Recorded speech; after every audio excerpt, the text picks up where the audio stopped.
Hi, hello, and welcome to Modern Sages podcast. In this episode, I have Deborah Eden Tull as a guest.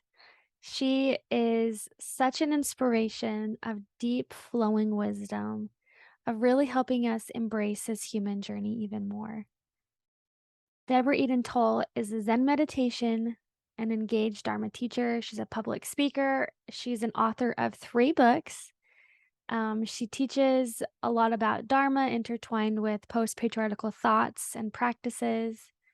Stepping into embracing the medicine within, there is a lot of this scarcity or this worry about what we might find when we connect in, when we deepen our sense, when we're back into our own space.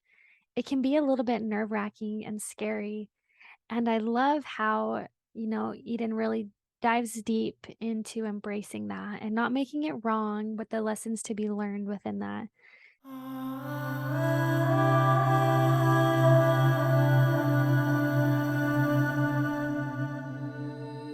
Are you searching?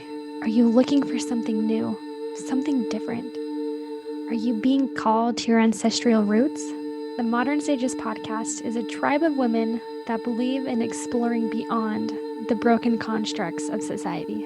We believe in empowering women to embrace the medicine within, all with an open mind, baby.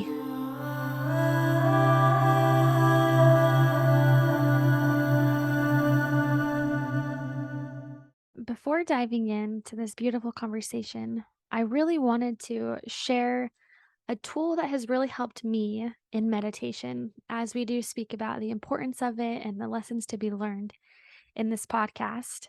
And I have found that when I use frankincense, whether it be in an incense, whether it be a resin or an oil, I have found such great results with frankincense.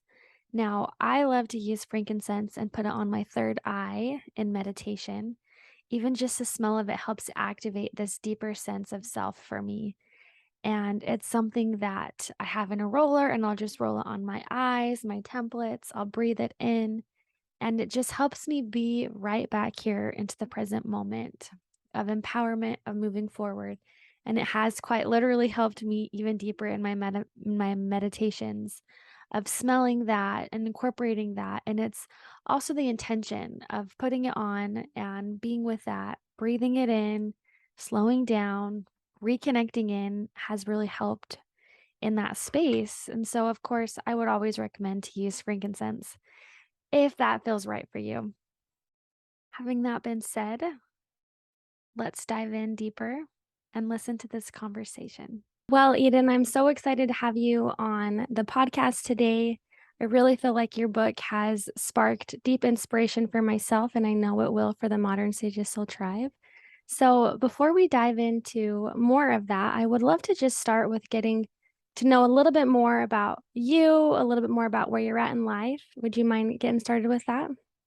Sure. Glad to be here with you today. And I'm on this call from my home in the mountains of Western North Carolina, which is originally Cherokee land. And I moved here about 4 years ago from Ojai, California, where my husband and I had been living. And I guide a global community of people deepening practice of engaged dharma, so meditation infused into every aspect of our lives, infused into how we show up in our relationships with ourselves, each other, our planet, infused in how we take compassionate action in response to what's unfolding on our earth right now. And the book I've recently written, my third book, is called Luminous Darkness, an engaged Buddhist approach to embracing the unknown. And I'm really touched to be able to share these teachings with people exactly at this moment in time. Much of the book was written in the first year of the pandemic, though the vision for it and calling for it emerged before that time, but it felt really meaningful to be uncovering and sharing its medicine the medicine of darkness and the unknown at a time when we're certainly collectively being asked to open to and meet more of the unknown, which makes people really uncomfortable at times. Yeah, Yes. yeah. It definitely does. I love that because, we were kind of just talking before, but I have found that there has been a huge shift in what a lot of people have been navigating since, the pandemic. And I feel like a lot of it has brought people to look into the darkness, or they've kind of been forced into this unknown space. And it can be scary. And I know that as we are human, of course, we have the four aspects of what we experience: physical, mental, emotional, and spiritual. And I feel like a lot of times when we step into the darkness, or the fear of going into the darkness, or our shadow work, or experience those things that we are unknown to us, it almost feels like it opens up the space of our emotions. And it's like, I can't do that because I don't know what I'm going to find, or it's really scary in that space. Hmm. And so your book really has brought this new perspective of there's great wisdom and great lessons to learn when embracing that darkness, which I think is so profound. Thank you. Thank you. Yeah, I agree that whether it's in one's personal spiritual path and spiritual journey, or with what we're facing collectively, a great deal of uncertainty, um, one of the first things that gets to be revealed for many people is a conditioned tendency to fear the unknown and to find comfort by going up into the rational mind. I consider this, sometimes I refer to it as the lamp of knowledge, trying to get to the light, where if we can label and understand uh, life, then we can feel comfortable. But with the mystery, the invisible, the hidden, the not yet formed, which is foundational to every process of change and growth and transition, our egos can get really, really uncomfortable and find myriad ways to try to push away that discomfort, or Mhm. ways to hold on to the familiar. So, one thing I talk about in the book is a tendency, and this is all just our conditioned tendency, to try to look to externals for safety and to build scaffolding in our lives. Like, if I have the right job and the right partner and the right setup and the right whatever it is, fill in the blank, we think that will bring us security. And ultimately, spiritual practice invites us to drop that and to turn within, to reestablish our stability in a much deeper place of trust Mhm. and certainty that only occurs within and in the moment. So when you talk about going within and being able to embrace going within, how did you get started, or what did that look like for you to get to where you're at now? Sure.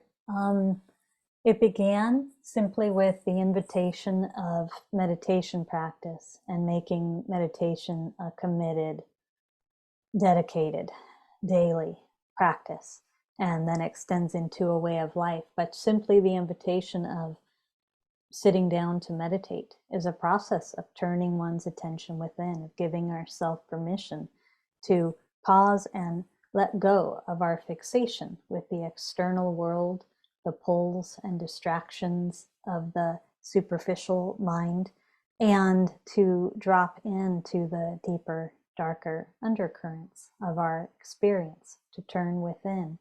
And for me, there was a moment in time in my 20s when I was engaged in both environmental and social justice activist work, and really working a lot, exploring intentional communities and sustainability, and how can humans find more sustainable ways to live in relationship to the earth.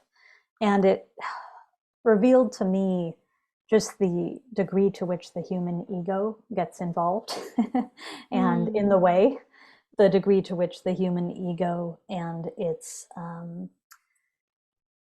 constructs and divisiveness and binary perception gets in the way of what we could be engaging in as agents of change. And so at the age of 26, I became a Zen Buddhist monk. I lived at a silent Zen monastery for 7.5 years, and that was a much deeper turning within in terms of living in an environment where we were literally immersed in silence and in our practice 24 hours a day. And I'll just add that from time to time, people will say, huh, but isn't it a selfish act to turn one's attention within?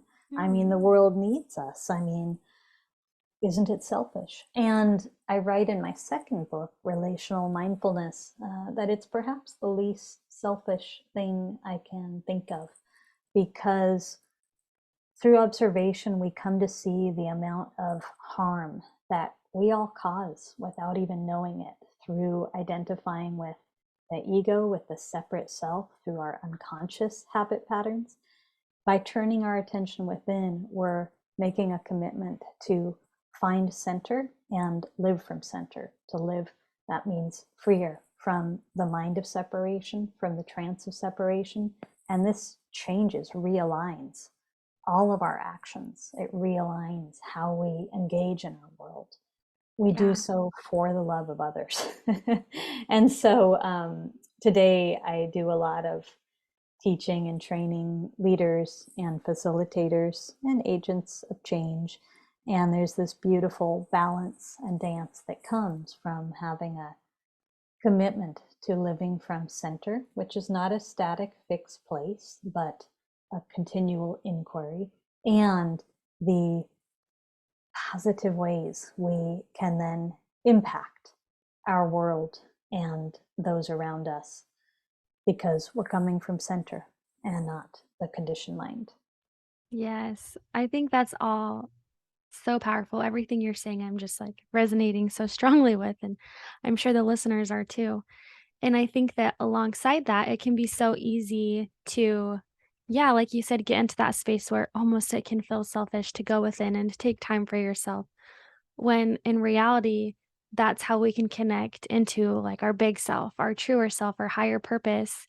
And it gives us more vibrancy to be here in the physical journey, but it helps us embrace life more, embrace relationships more, more opportunities. And so really it's kind of like the leap, like the leaping ground or the foundation before we can really set up to live a really heart-centered and inspired, exciting life as well.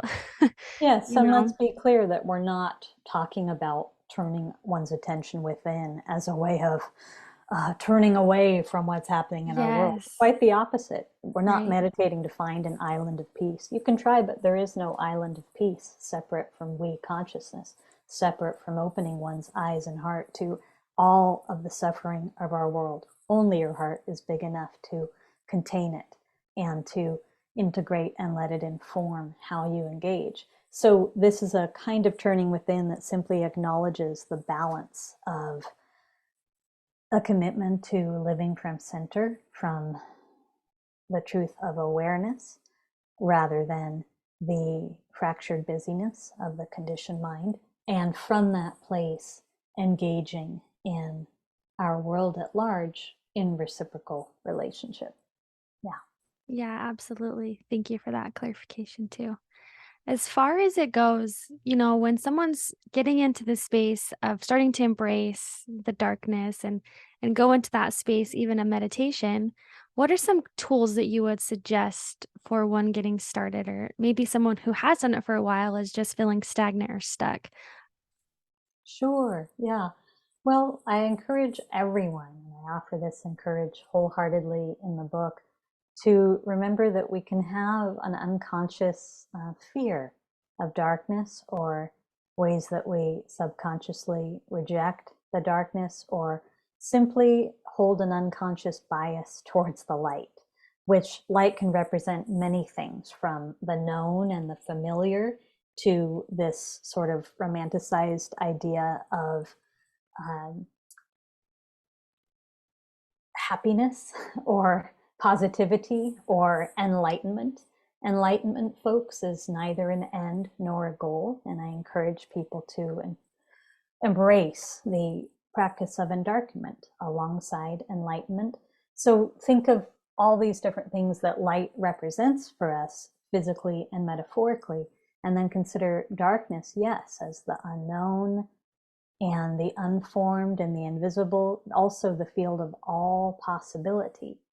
Um, and we tend to put into the category of darkness kind of all those things that make us uncomfortable, that we don't want to be with. And by doing so, we justify turning away rather than turning towards. For instance, a shadow we notice within ourselves that can end up being our greatest teacher. But we're bent first on, I need to get away from this. What's wrong with me? Why do I have this? So I really encourage people to practice meeting the unknown and the dark with respect and curiosity, openness, rather than judgment and fear. And even in sitting meditation, I've noticed, as someone who's taught meditation for decades, that sometimes when people are newer, there's a point at which they'll say, yes, I'm here because I'm seeking greater alignment with love, more intimacy, more openness. And yet, even in my meditation, at first, I'm trying to cling to the light or hold on to the familiar. I'm using my mind to try to effort my way to meditation. I'm resisting, surrendering, and just relaxing into a softening of effort, as I call it, Mm-hmm. because there's nothing we need to do to attain quote unquote enlightenment. We're meditating to remember the already awakened state. It's a natural state for us. It's our birthright. It's who we are. There's a lot of distraction um, and unconscious biases pulling us away from remembering that.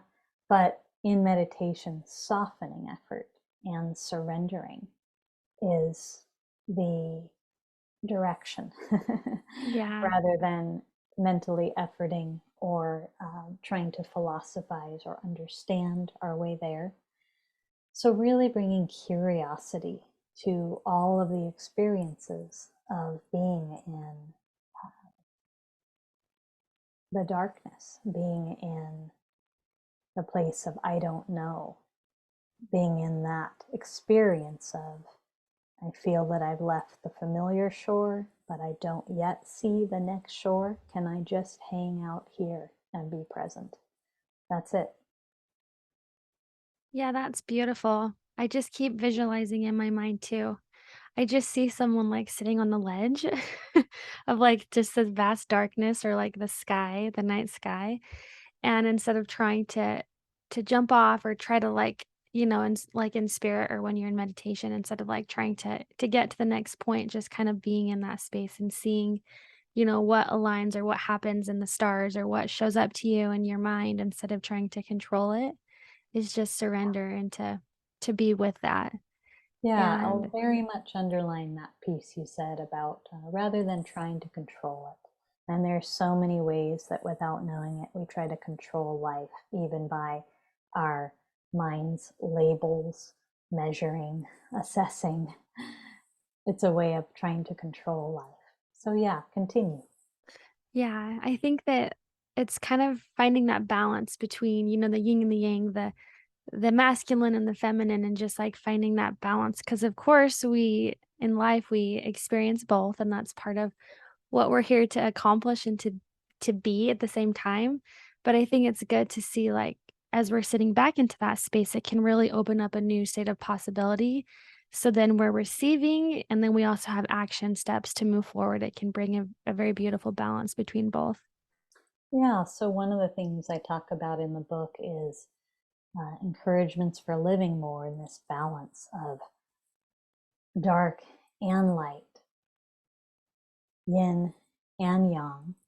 Now, what you just referred to, I would just add the elemental feminine and masculine, because we're not talking about cultural ideas about feminine and masculine, but something much more elemental that exists in Right. nature.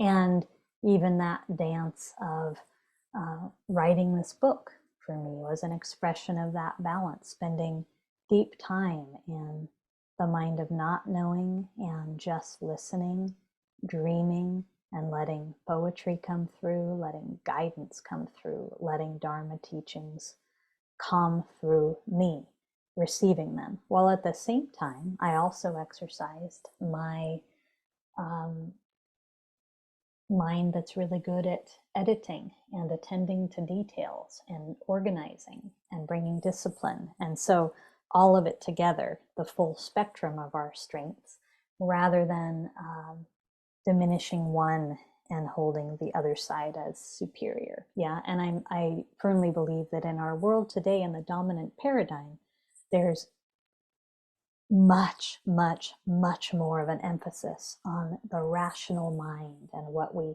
see as what we get, and um, a real pushing away of and not even knowing our gifts and strengths that exist more in the domain of darkness, intuition, imagination, dreaming on behalf of the collective. There's a real imbalance with rational mind as God, and rational mind is not going to help us navigate climate change, the great unknown. It's not going to help us navigate this time when we have an opportunity to begin to heal generation upon generation of systemic racism. It's not going to help people navigate recognizing the messenger of their sacred shadows and integrating the strengths of shadows. It's not going to help people stop judging one another and let go of this exhausting collective habit of Yeah. binary perception and othering. So, yeah, yeah. Yeah, I completely agree. I wanted to bring up another topic about the discomfort resiliency. Mm-hmm. Um, I think that concept is so intriguing, and I loved in the book how it really dived deep into that. So, can you do a little brief overview for the Sure. listeners on that? Yeah, absolutely. In my book on relational mindfulness, I share certain principles that came through for me as practitioner and teacher after leaving the monastery where I trained and living out in a city again and engaging in relationships. And um, one of those principles is turning towards rather than away, noticing when we can have discomfort arise that before committing to practice we might take as a message that, oh, I need to check out, or I need to shut down, or I need to contract. And instead, really recognizing the opportunity in the relational field to cultivate discomfort resiliency, to be able to step into real, deep, rich, healing spaces together that require discomfort resiliency, that will bring up discomfort. We want to talk about real and messy and beautiful topics of spirituality and being human, Yeah. of what's happening in our world today. There's going to be discomfort to be with, and learning how to be in that space, present with ourselves and present with each other without taking it personally, but holding the stillness and the spaciousness that has all the room in the world for discomfort, then it allows for healing to begin to emerge in the relational field, between individuals, with groups, incredible healing to occur because we're allowing that discomfort to be held in space. We're giving it time, we're giving it breathing room, we're not turning away from it, we're letting it deepen our capacity to stay present through the thick and the thin. And we all need that. We all need that within, in ourselves. We all need that in our relationships, in our communities. So in this book, Luminous Darkness, I do talk a bit about spiritual bypassing, and just a tendency that I think is important for everyone to pay attention to at times, to use our spiritual philosophies or practices to justify turning away from what's uncomfortable. I'm just doing this to get to happiness, and I'm going to pretend happiness is here and push away the other stuff.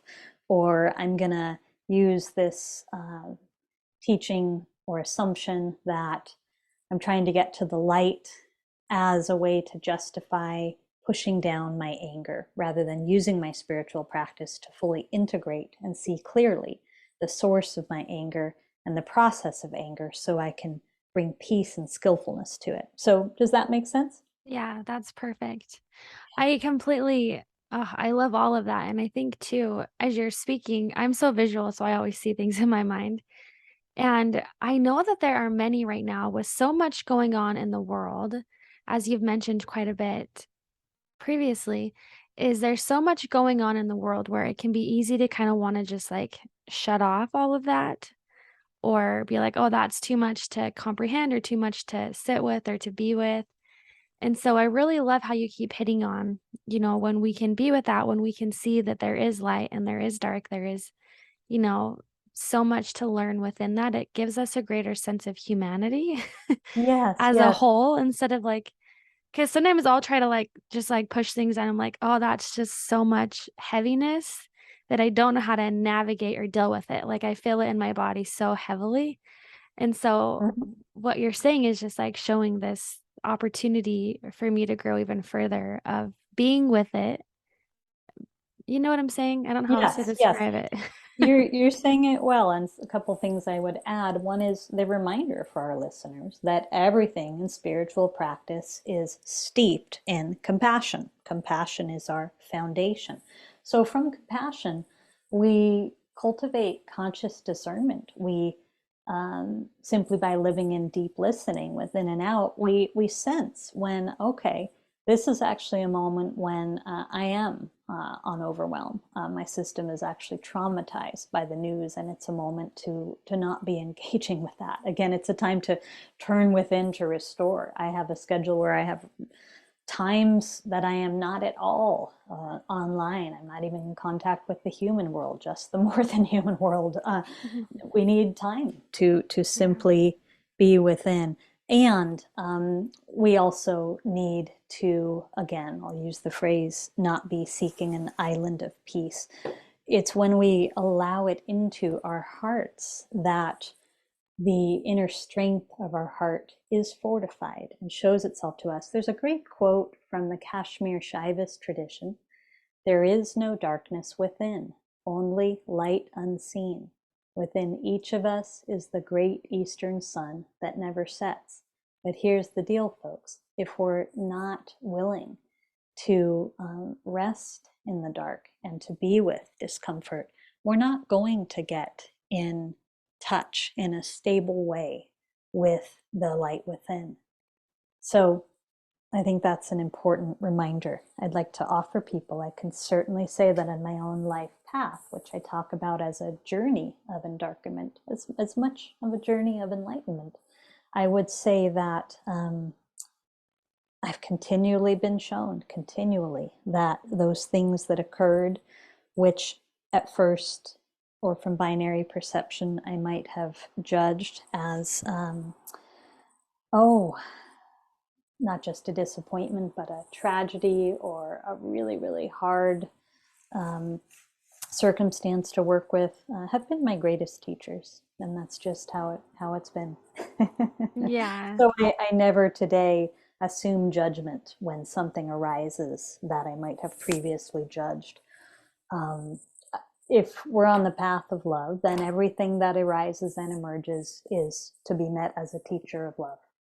Mm. Yeah, that's beautiful.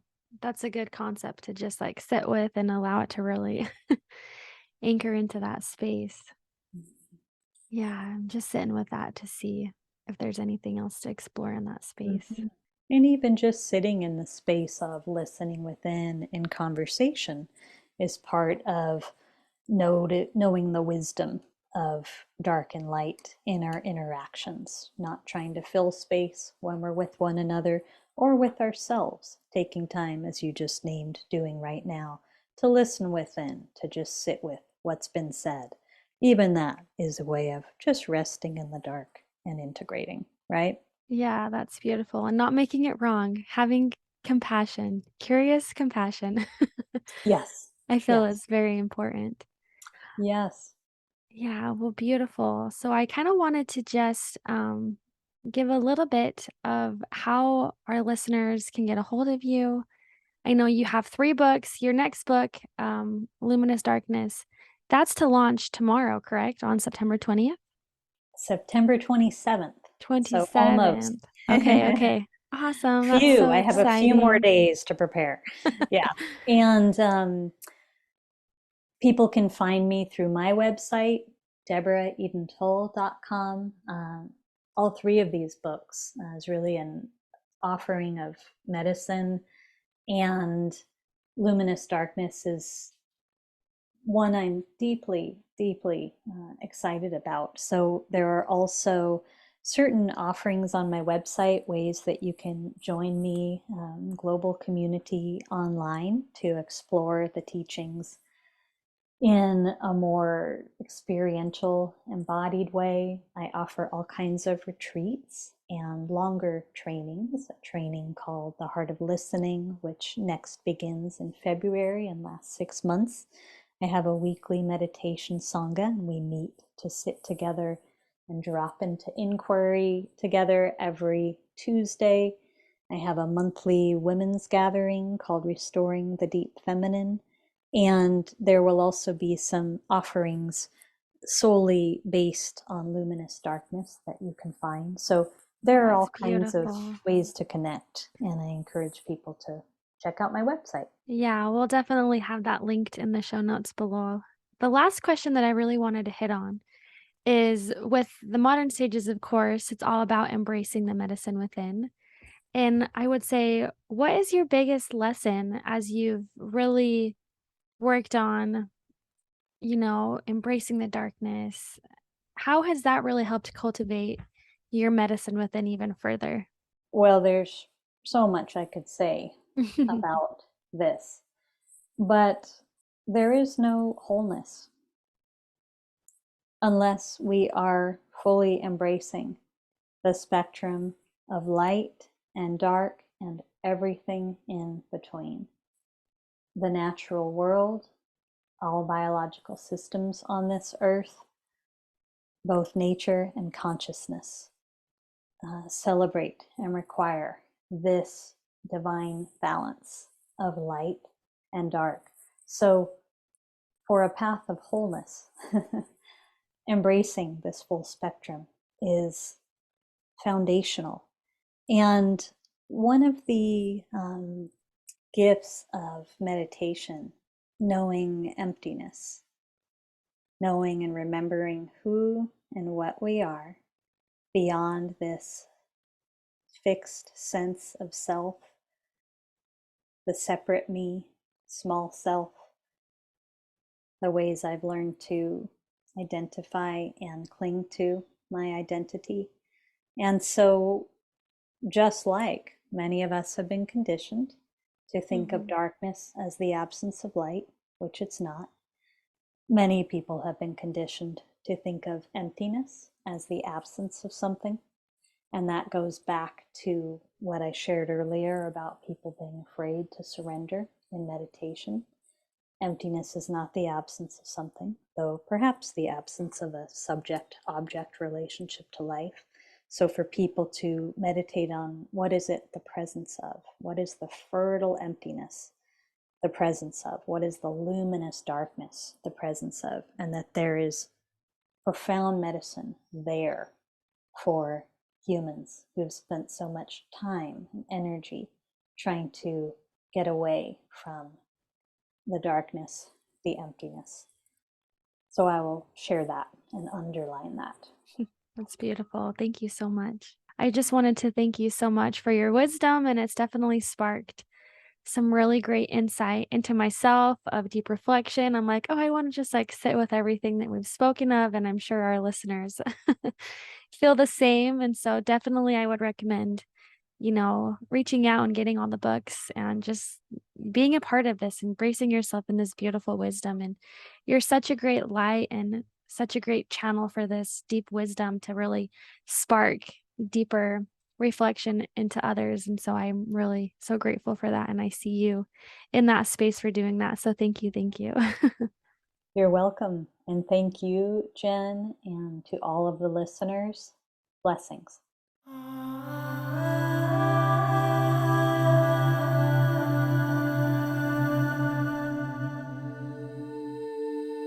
Do you feel called to connect to your medicine within? Have you wanted to strengthen your spiritual gifts? Are you looking for ways to incorporate the sacred into your everyday life? Maybe do you want to have like-minded friends in a tribe who can connect with you? Modern Sage's Soul Tribe is dedicated to spiritual seekers like yourself who are embracing the medicine within. Now, in this tribe, we are going to be doing moon gatherings, amazing spiritual gift giveaways, connecting to a soul tribe, as well as hosting mystery school classes. If you are feeling called to connect to the soul tribe, I will leave a link for you in the show notes. Thank you so much for listening to Modern Sages Podcast. Don't forget to like and subscribe to our YouTube channel or follow us online. Blessings.